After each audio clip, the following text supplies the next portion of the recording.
একজন মেয়ে যদি নিরাপদে স্কুলে যেতে না পারে, একজন কর্মজীবী নারী যদি নিরাপদে কর্মস্থলে যেতে না পারেন, একজন মা যদি তার আইনি সহায়তা না পান, তাহলে বাস্তবে সমস্ত উন্নয়ন অর্থহীন হয়ে যায়। অংশগ্রহণ করবেন মানসুরা আক্তার, আসন নম্বর 326। মানসুরা আক্তার, আপনার সময় 5 মিনিট। ধন্যবাদ আপনাকে। বিসমিল্লাহির রহমানির রহিম। মাননীয় স্পিকার, আপনাকে ধন্যবাদ। মাননীয় স্পিকার, আজ সংসদে আমার প্রথম বক্তব্য। আমি কৃতজ্ঞতা প্রকাশ করছি মহান আল্লাহ তাআলার দরবারে। আমি গভীর শ্রদ্ধায় স্মরণ করছি আমার আদর্শিক রাজনৈতিক আদর্শ, বহুতলীয় গণতন্ত্রের প্রবর্তক শহীদ রাষ্ট্রপতি জিয়াউর রহমান, মা মাটি ও মানুষের নেত্রী আপসহীন দেশনেত্রী বেগম খালেদা জিয়া, ৭১-এর মুক্তিযুদ্ধ, ২৪-এর জুলাই সহ বিভিন্ন গণতান্ত্রিক মুক্তির আন্দোলনে শহীদদের প্রতি।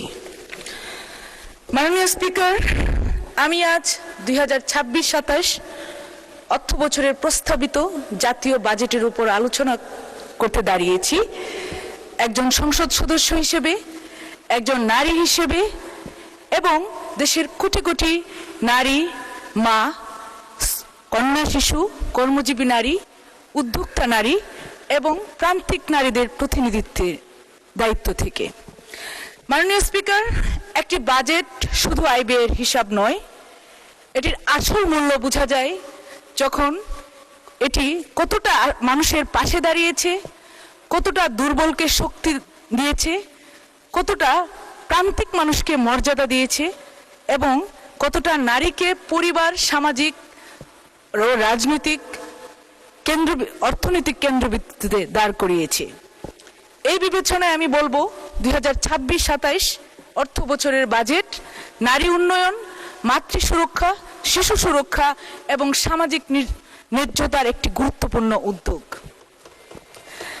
মাননীয় স্পিকার, আমাদের সমাজের নারীরা শুধু পরিবারের সদস্য নন, তারা পরিবারের অর্থনীতির ব্যবস্থাপক, সন্তানের প্রথম শিক্ষক, কৃষি ও অনানুষ্ঠানিক খাতের নীরব শ্রমশক্তি, জাতির অগ্রগতির অন্যতম প্রধান চালিকা শক্তি। তাই নারীকে ক্ষমতায়ন করার মানে শুধু একজন সদস্যকে, একজন পরিবারের সদস্যকে ক্ষমতায়ন করার নয়, বরং একটি জাতির আগামীকে শক্তিশালী করা, একটি প্রজন্মকে নিরাপদ করা এবং একটি জাতিকে এগিয়ে নেওয়া। মাননীয় স্পিকার, এই বাজেটে ফ্যামিলি কার্ডের যে উদ্যোগটি নেওয়া হয়েছে সেটিকে আমি বিশেষভাবে স্বাগত জানাই। এই কার্ড সরাসরি একজন মা এবং পরিবারের প্রধান মহিলাকে নামে করে দেওয়া হচ্ছে।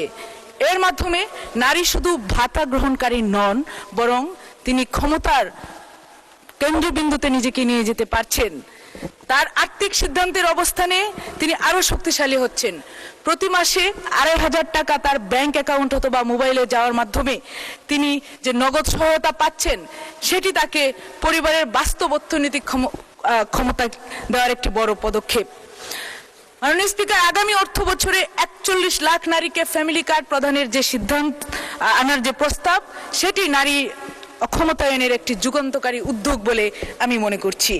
মাননীয় স্পিকার, আমি আনন্দের সাথে আরো উল্লেখ করতে চাই, বিধবা এবং নিগৃহীতার ভাতাভোগীর সংখ্যা বাড়ানো এবং একই সাথে ভাতার বৃদ্ধির প্রস্তাব রাখা হয়েছে। আমাদের সমাজে বিভিন্ন নারীরা আছেন যারা স্বামীহারা, পরিবারহারা এবং সামাজিক নিরাপত্তা বঞ্চিত আছেন। এই উদ্যোগটি তাদের জন্য বিশেষভাবে উল্লেখযোগ্য এবং এটি তাদের পাশে দাঁড়ানো রাষ্ট্রের মানবিক দায়িত্ব। রাষ্ট্র সেই দায়িত্বটি পালন করতে অঙ্গীকারবদ্ধ। এই বাজেটে সেটি প্রমাণিত হয়েছে। মাননীয় স্পিকার, মাতৃত্ব শুধু একটি ব্যক্তিগত বিষয় নয়, এটি জাতীয় দায়িত্ব এবং একটি সুস্থ মা, একটি সুস্থ শিশু এবং একটি শক্তিশালী ভবিষ্যৎ বাংলাদেশ। এই কারণে জাতীয় পুষ্টি কর্মসূচির প্রস্তাব একটি অত্যন্ত সময়োপযোগী প্রস্তাব বলে মনে করছি। মাননীয় স্পিকার, নারী নিরাপত্তা একটি গুরুত্বপূর্ণ উদ্যোগ। নারী নিরাপত্তা ছাড়া কখনো নারীর পূর্ণতা পাওয়া যায় না। একজন মেয়ে যদি নিরাপদে স্কুলে যেতে না পারে, একজন কর্মজীবী নারী যদি নিরাপদে কর্মস্থলে যেতে না পারেন, একজন মা যদি তার আইনি সহায়তা না পান, তাহলে বাস্তবে সমস্ত উন্নয়ন অর্থহীন হয়ে যায়। তাই নারী ও শিশু নির্যাতন প্রতিরোধে আইনি ও প্রযুক্তি সক্ষমতার বৃদ্ধি, ফরেনসিক ডিএনএ প্রোফাইলিং ল্যাবরেটরি স্থাপন, বিভাগীয় ডিএনএ স্ক্রিনিং ল্যাব প্রতিষ্ঠা, কুইক রেসপন্স টিম সহ যে উদ্যোগগুলো নেওয়া হয়েছে সেটিকে গুরুত্বপূর্ণ বলে মনে করছি। তবে মাননীয় স্পিকার, শুধু বরাদ্দ দিলেই হবে না। প্রতিটি জেলায় নারী ও শিশু নির্যাতনের মামলা দ্রুত নিষ্পত্তি,